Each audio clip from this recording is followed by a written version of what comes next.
one hopes never happens, and it has. I really appreciate everything that the local law enforcement and everybody is doing to help find this person, make sure that we can be safe as a community. Our focus right now is on supporting the families who have been affected by this, the families of the 2 students who sadly lost their lives today, as well as the 8, now 9 students who are in the hospital. We've been in touch with their families. I will talk to them soon. But, we will come together as a community and we'll get through this. Once again, 2 students are dead. Now, this shooting happened inside the Barris and Holly building. This is a 7-story complex. It houses the School of Engineering and the Physics Department. Inside, you can find classrooms, labs, and offices. Final exams were happening when this killer started shooting people.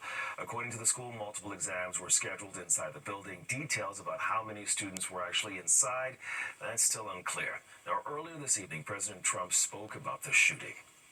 I've been fully briefed on the Brown University situation, what a terrible thing it is, and all we can do right now is pray for the victims and for those that were very badly hurt, it looks like, and we'll inform you later as to what's happening, but it's a shame. It's a shame. Just pray. Thank you very much. The FBI is now involved. The Bureau is helping local police at this time. Now, authorities say they still don't know what motivated the attack. They have made no arrests so far, and it's unclear if the shooter is actually on campus still. Now, the university president is encouraging everyone on campus, call your families, let them know you are alive. Duarte Geraldino, Fox 5 News. Arthur. All right, thanks, Duarte. We'll be checking back in with you. Meanwhile, officials here in New York are responding. The NYPD posting to social media that, quote, "We are tracking the active shooter incident at Brown University and coordinating with our partners there. At this time, there is no known nexus to New York City, but out of an abundance of caution, we are deploying extra assets to local universities." Mayor Eric Adams posting a similar message to X, confirming the NYPD has been in touch with police in Rhode Island. He says additional resources are being deployed to local universities, but as a precaution. Now, for the latest updates on the Brown University shooting, you can download our free Fox Local app. Meanwhile, we are tracking what is expected to be the first accumulating snowfall of the season for New York City itself. It's not expected to be a blizzard, but you may still need to keep those shovels ready tonight. And it is time for our first look at our weather. Liv Johnson joins us now with that. Hi, Liv. Hi, Arthur. Yeah, we've already seen a little bit of rain and snow in some places. It's going to be kind of spotty for the next couple of hours before it becomes more consistent and widespread. But on our satellite radar, you can see all that blue that's already touched some of the tri-state area and is on the way.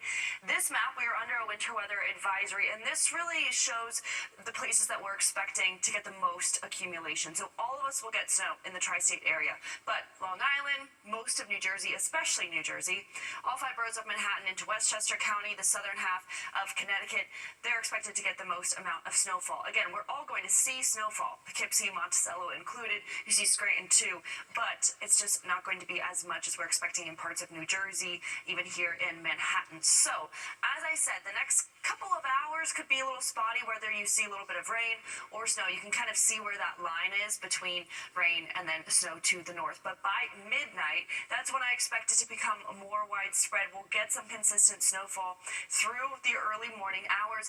By about 9 o'clock, it's still lingering out east and out on Long Island, down the shore in New Jersey, but it does move by pretty quickly. So when you wake up tomorrow, depending on when you wake up, it'll probably just be a nice little coating, a nice dusting of snow. Again, expecting a few inches here in New York. Now, on this model, it's also showing a chance of some snow moving through Monday night. This I'm not too confident about, and most models aren't agreeing on it, but it's on this futurecast, so I do just want to point that out. But so far, we're expecting this snowfall tonight into tomorrow to be the only system of the week. So, a little bit of rainfall still to come, but mainly it's going to be snow from now on. I think think 3 to 4 inches in New York City, but more for places like down the shore, New Jersey, even some parts of inland New Jersey, like in Allentown, about 4 to 5 inches. And like I said, just going to be a nice little dusting, and then we are going to have a quick drop in temperatures, even cooler than it's been today, and I'll get there later in the show. Arthur. All right, thanks so much, Liv. Meanwhile, officials across that area that Liv just highlighted are saying tonight that they are staying on top of the situation and that preparations are underway to make sure the roads are safe and that mass transit stays up and running as much as possible. Fox 5's Richard Jacobus is live in Hell's Kitchen tonight with more on those preps. Good evening, Richard. Arthur, right on cue, just before 10 o'clock tonight, those first flakes started falling here on the west side, and they're starting to stick. We're at the city sanitation yards, one of them, the salt yards, here on the west side, where those salt trucks are getting up and ready as the plow and salt trucks are already salting the streets across the 5 boroughs.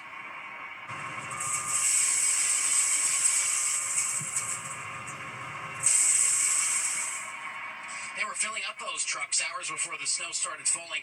The city now under a winter weather advisory, as you heard Liv talk about. They're at least 1 o'clock tomorrow afternoon, so get your shovels ready because we could see a decent amount of snow once daybreak arrives. The risk, though, with this storm is the frigid air and the refreeze, which could mean black ice by this time tomorrow. With that snow not melting anytime soon, city officials say they're prepared for the potential slippery conditions and de-icing operations. As for those who are out and about tonight, the snow is sending them north.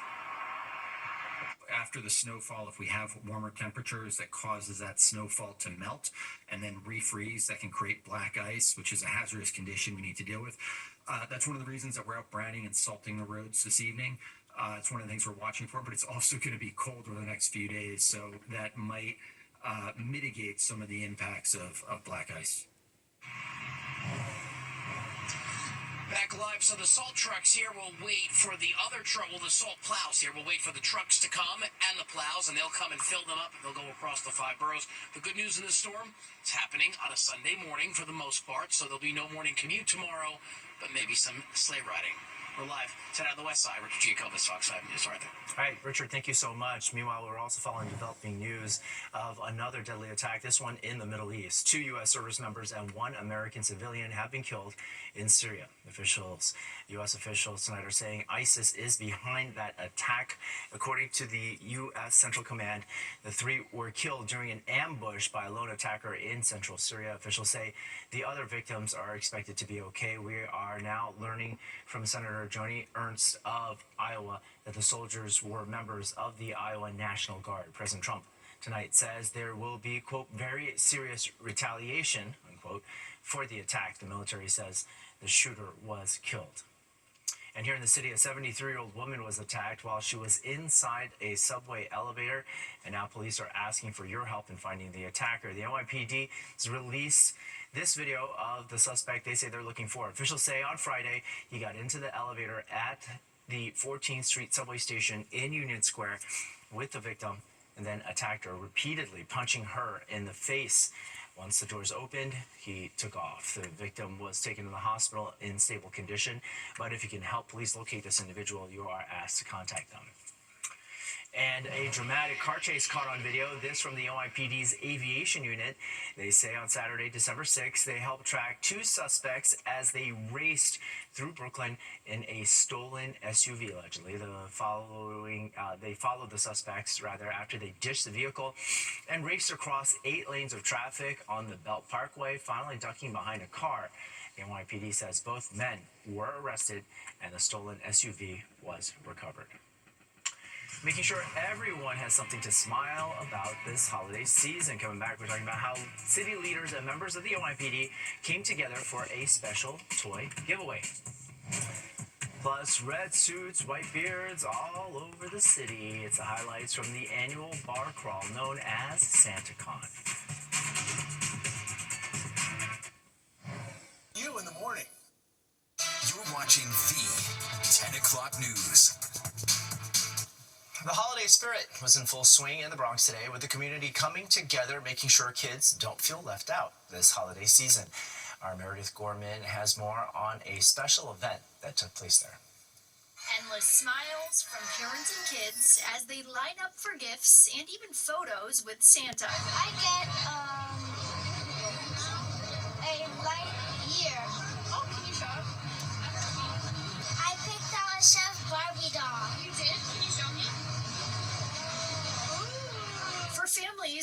in the area, events like this make a real difference. Feels great, and I appreciate everyone coming out and donating toys for our children. So thank you so much. Organizers of the giveaway, put on by Health First, outside of its community office in Park Chester and the NYPD's Community Affairs Bureau, say they want to make sure no one goes without this holiday season. Events like this really help communities like ours who sometimes are struggling to make sure that their kids have something for Christmas, a little gift. It is an amazing experience that we see young people around the city receiving the toys, but more so the families, right? You look at this line, you see parents bringing their kids and really partnering with the police department and getting to know the local cops in the neighborhood. Meredith Gorman, Fox 5 News. And meanwhile, patients at Cohen's Children's Medical Center received some holiday cheer as well today. Nassau County Police Department officers rappelled off the roof of Cohen's Children's Medical Center, as you can see in this video provided by Northwell Health, waving on their way down. Once the officers reached the ground, they went to visit those patients, bringing them holiday gifts. Also on hand, the Valley Stream Fire Department showing kids around their trucks. Some very jolly Santas wandering around the city today. You probably noticed that they were taking part in SantaCon. That is the annual pub crawl people dress up for as Santa, elves, Grinches, and more. Gathering around 10 this morning at 39th Street and Broadway, they then started pounding down that Christmas spirit at designated bars across the city.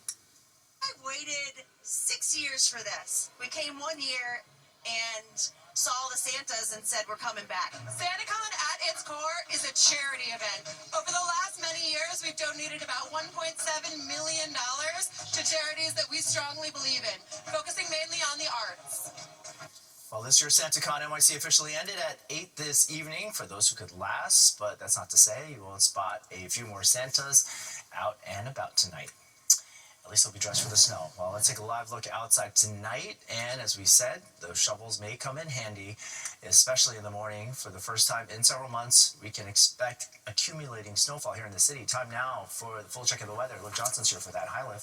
Hi, Arthur. Yes, so snow has started falling through. The tri-state is going to continue through the overnight hours. Now, that's exciting, but behind that, temperatures are going to go even colder. Yes, even colder than we've been today and the past couple of days. We will be dry for a few days once the snow system moves through, and we do get gradually warmer next week. So we do have something to look forward to by the end of next week. So current temperatures in the tri-state, we have 37 in New York City, low 30s for just White Plains and Poughkeepsie at 31.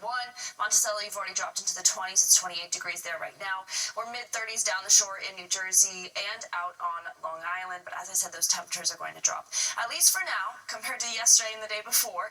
The wind chill is not playing too big of a role in our feel-like temperature, so it still feels pretty much the same as it actually is outside temperature-wise. But we do feel below freezing for Bridgeport, Hartford, White Plains. Up in Poughkeepsie feels like 28, and Monticello feels like 20 right now.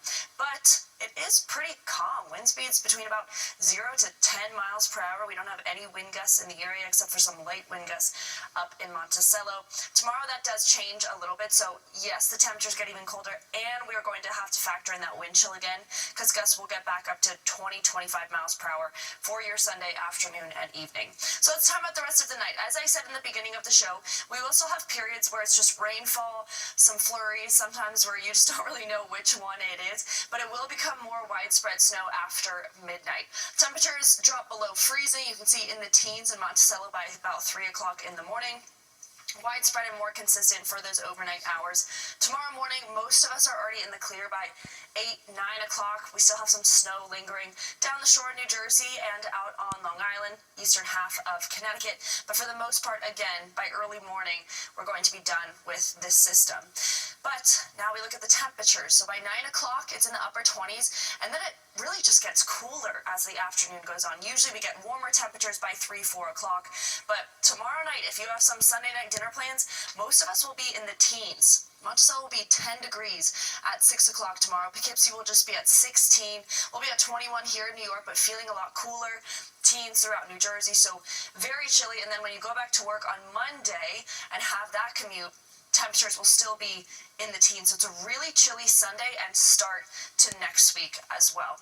Lows tonight in the 20s. That's where we wake up tomorrow, and that's where we'll drop from the time we wake up. So we just have a high of 30 degrees tomorrow, and most of us further north just have highs in the 20s. Monticello just a high of 19 tomorrow. But here's that gradual warm-up that I just touched on in the very beginning. So Tuesday, we're 33.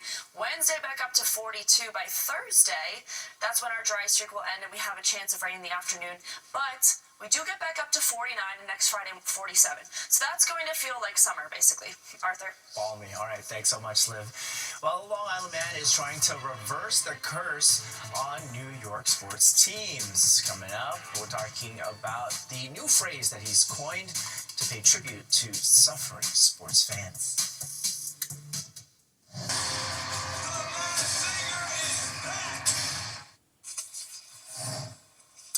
Well, we want to wish Dick Van Dyke a happy birthday, and if it seems like we've done it 100 times, it's because the legendary actor turned 100 years old today. He is best known for his roles in Mary Poppins, Bye Bye Birdie, Chitty Chitty Bang Bang, and of course the Dick Van Dyke Show. Over the course of his long career, he has won 4 Primetime Emmy Awards, a Tony Award, and a Grammy Award. He was also inducted into the Television Hall of Fame in 1995. In honor of his birthday, the documentary film Dick Van Dyke 100th Celebration is playing in theaters this weekend. As far as how Van Dyke is celebrating his milestone birthday, his wife recently told People magazine that he planned to watch Jeopardy reruns. And musicians are demanding lawmakers pass the American Music Fairness Act. It would require radio stations to pay musicians, artists, and record labels every time they play one of their songs. Right now, most AM and FM radio stations pay royalties to songwriters and publishers, but not the performers or the record labels. Gene Simmons from band Kiss says he's never seen a dime for the millions of times that radio stations have played their songs. When you work hard and you get to the top, what do you got? Zipperoonie. That's not the American way. If you are against this bill, you are un-American.